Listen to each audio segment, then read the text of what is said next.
በስመ አብ ወወልድ ወመንፈስ ቅዱስ አሐዱ አምላክ አሜን። እንኳን በነሐሴ 4 ቀን ታስበውና ተከብረው ለሚውሉ ለቅዱሳን በዓላት በዚች ቀን ታስቦና ተከብረው ለሚውለው ለጻድቁ ንጉሥ ሕዝቅያስ ዓመታዊ የዕረፍቱ በዓል በሰላም አደረሳችሁ አደረሰን። ቅዱስ ሕዝቅያስ ቅዱስ መጽሐፍ እንደነገረን ከመድኃኒታችን ክርስቶስ ልደት 700 ዓመታት በፊት ሕዝቅያስ የሚባል ንጉሥ በይሁዳ ላይ ነግሶ ነበር። ደጋጉ ዳዊትና ሶሎሞን ካረፉ በኋላ የሕዝቅያስን ያክል ቅንና የእግዚአብሔር ሰው በእስራኤል ላይ አልነገሰም። ንጉሡ ጣዖት አምልኮን ነቃቅሎ አጥፍቶ ሕዝቡ እግዚአብሔርን ብቻ እንዲያመልክ አድርጎም ነበር። ነገር ግን ቅዱስ ሕዝቅያስ በነገሰ በ14ኛው ዓመት የአሕዛብ ወይም የአሦር ንጉሥ ሰናክሬም በጠላትነት ተነሳበት።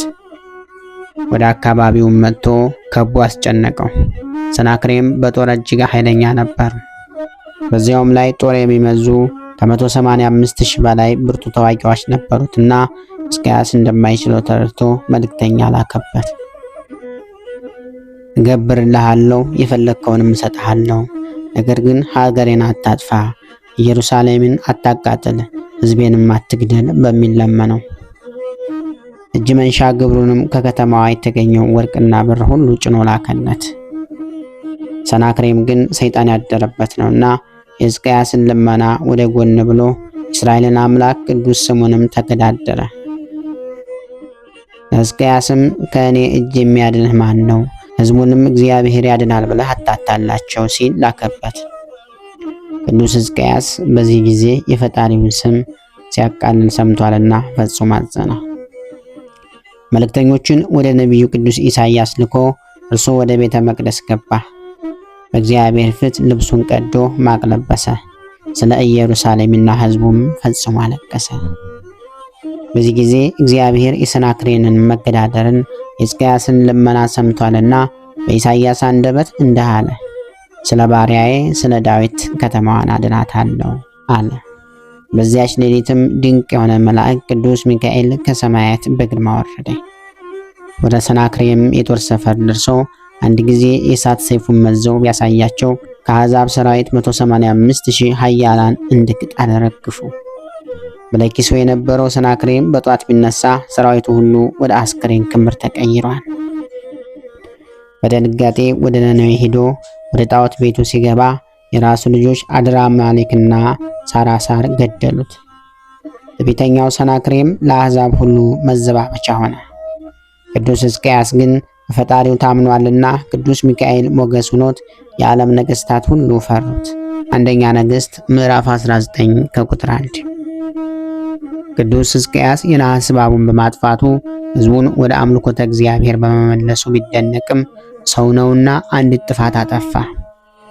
በዘመኑ ታላቅ ነቢይ ልዑለ ቃል ኢሳይያስ ነበርና አረገ ትንቢትን ያፈስ ነበር። ከተናገራቸው ትንቢቶችም አንዱ ድንግል ትጸንሳለች ወንድ ልጅም ትወልዳለች የሚል ነበር። በትንቢተ ኢሳይያስ ምዕራፍ 7 ከቁጥር 14 ላይ በወቅቱ የነበሩ አንዳንድ ክፉ መካሪዎች ቀርበው ንጉሱን በውዳሴ ከንቱ ጠለፉት። ንጉሥ ሆይ 1000 ዓመት ንገስ፣ እንዳንተ ያለ ማንም የለም እያሉ ነቢዩ የተናገረው ትንቢትም እኮ ላንተ ነው። ድንግል የተባለች ኢየሩሳሌም ስትሆን ወንድ ልጅ ደግሞ የተባልክ ደግሞ አንተ ነህ አሉት። ይህንን ጠማማ ትርጉም ብሎ የሰማቸው ቅዱስ ሕዝቅያስ አልወቀሳቸውም ነበር። ይልቁኑ ልቡ ወደ እነሱ አዘነበለ እንጂ። በዚህ ምክንያት እግዚአብሔር ተቆጥቶ ኢሳይያስን ላከው። ነቢዩም በቀጥታ መጥቶ ንጉሱን እንዲህ አለው፣ ትሞታለህ እንጂ አትተርፍምና ቤትህን ስራ አለው። ወዲያውኑ ሕዝቅያስ ታመመ፣ ደከመ። ነገር ግን ፊቱን ወደ ቤተ መቅደስ አዙሮ ሊያዝን ሊተክዝም ጀመረ።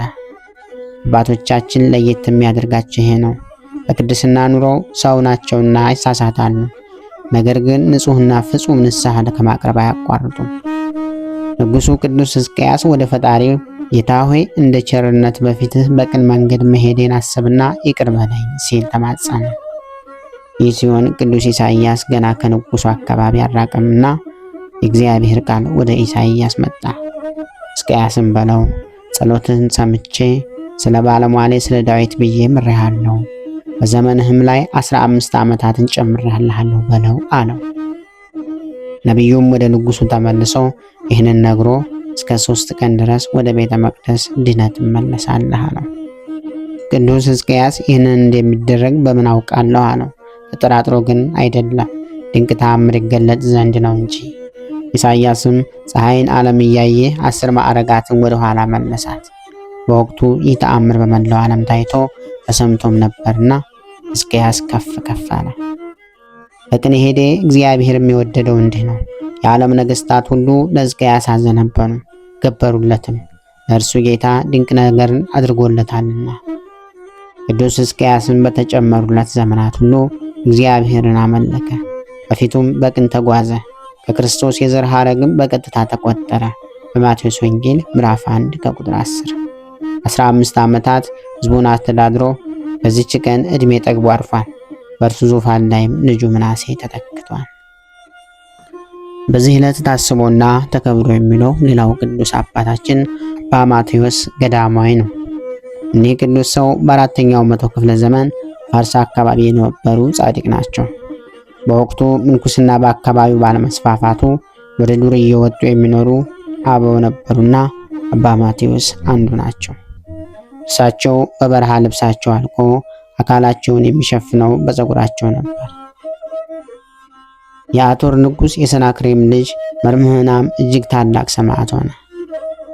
ያሳመኑትና ያጠመቁት እርሳቸው ናቸው። እህቱን ሳራንም ከለምጿ አንጽተው ወደ ክርስትና መልሰዋል።